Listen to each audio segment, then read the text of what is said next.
Hello and good morning to everyone. I am making this video to correct myself. ये video मैं दोबारा से इसलिए बना रहा हूँ ताकि मैं अपने आप को करेक्ट कर पाऊँ, बिकॉज जो पिछली वीडियो थी इसी लेक्चर के रिगार्डिंग मैंने उसमें ये कहा था कि this topic is not as much important as other topics. तो मुझे वही करेक्ट करना है। I want to correct that though it is not as much important but it is relevant for our paper. ये हमारे पेपर से relevant है और भले ही इतना इम्पोर्टेंट नहीं है, लेकिन अगर एग्ज़ाम में आ गया तो मैं नहीं चाहता कि आप कहीं और से फिर ऐसे छोटे छोटे टॉपिक्स के लिए परेशान हो। So be attentive on this lecture as well. और आई नो वेरी वेल कि कितना इम्पोर्टेंट होता है, कितना प्रीशियस होता है एक एस्पिरेंट का टाइम।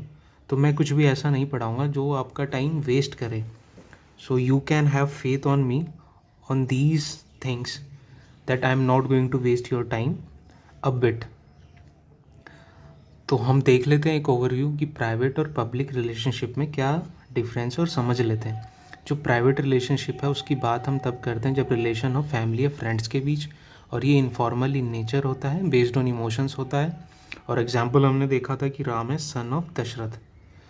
फिर हम बात करते हैं पब्लिक रिलेशनशिप की। पब्लिक रिलेशनशिप वो रिलेशनशिप जब आप इंटरेक्ट करें इंडिविजुअल के साथ एट पब्लिक स्फेयर या फिर इन पब्लिक स्फेयर, जब आप पब्लिक के बीच में इंडिविजुअल से इंटरेक्ट कर रहे हों तब आप पब्लिक रिलेशनशिप का ध्यान रखेंगे। और ये फॉर्मल इन नेचर होगा और यहाँ पे प्रेजेंस किसका होगा, कुछ लीगल या ऑर्गेनाइजेशनल ऑब्लिगेशंस होंगी जिनका आप ध्यान रखेंगे।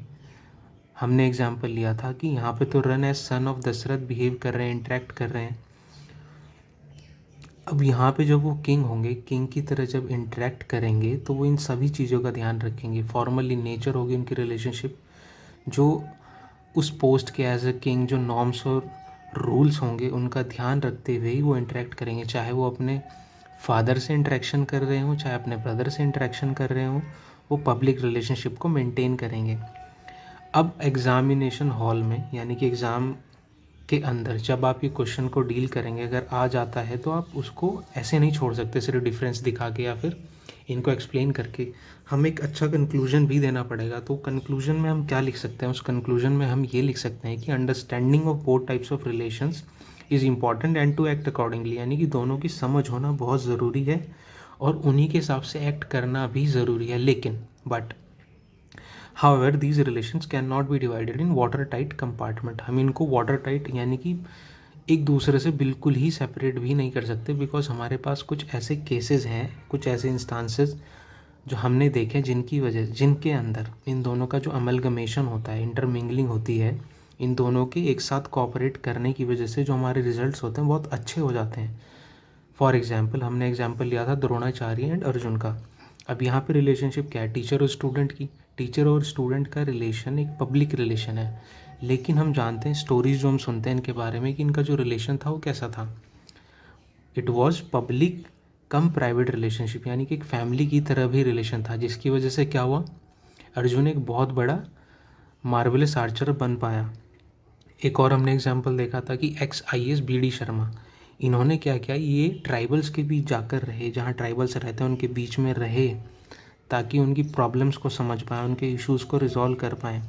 और इन्हीं की वजह से जो हमारा पैसा एक्ट 1996 है, panchayat extension schedule areas act जो है, वो इन्हीं की वजह से फॉर्मुलेट हो पाया।